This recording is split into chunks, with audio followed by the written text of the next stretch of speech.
Hi, my name is Robert. Please read the comments in the About section of this video. It has valuable information and updates. My YouTube channel has a disclaimer video that I encourage you to watch. And please like, share, and subscribe.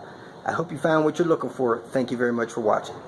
In this video, I replaced some anti-sway bar bushings on a 95 Volvo 850. The bushings that were on there were worn out, banging around, making noise when they hit bumps and stuff like that.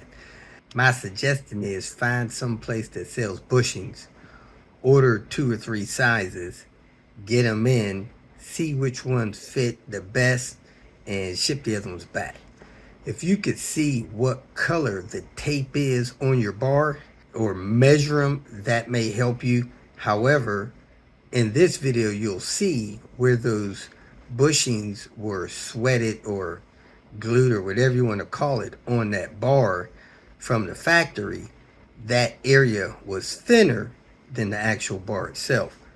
I don't know if it was rusted or worn or what, but it was thinner, had a groove in it.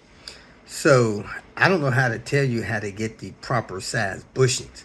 Again, I say order 2 or 3 sizes, get them in, see if they fit tight on the bar. If they don't, send them back to where you bought them from and explain to them, hey, these didn't fit on my bar.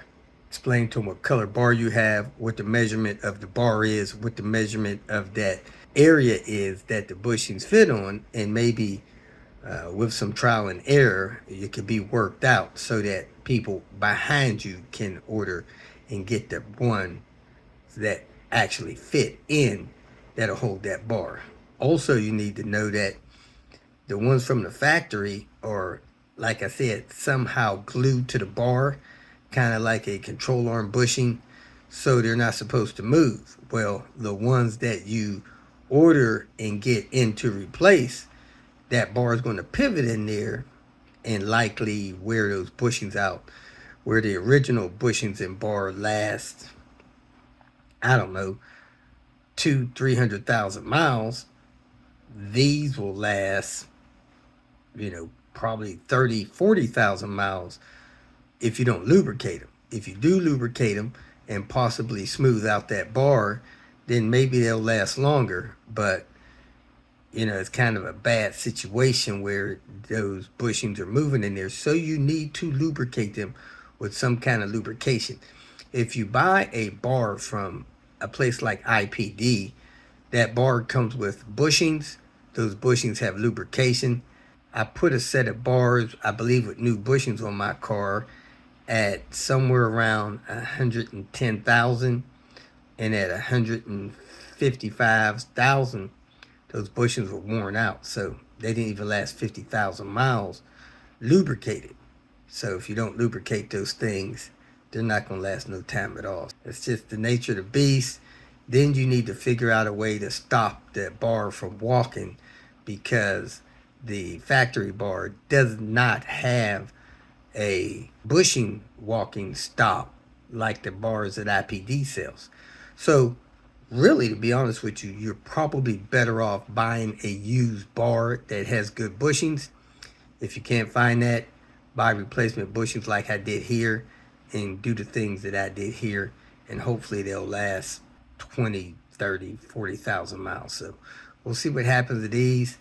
After a couple years, I'll come back and let you know, and I hope that makes sense.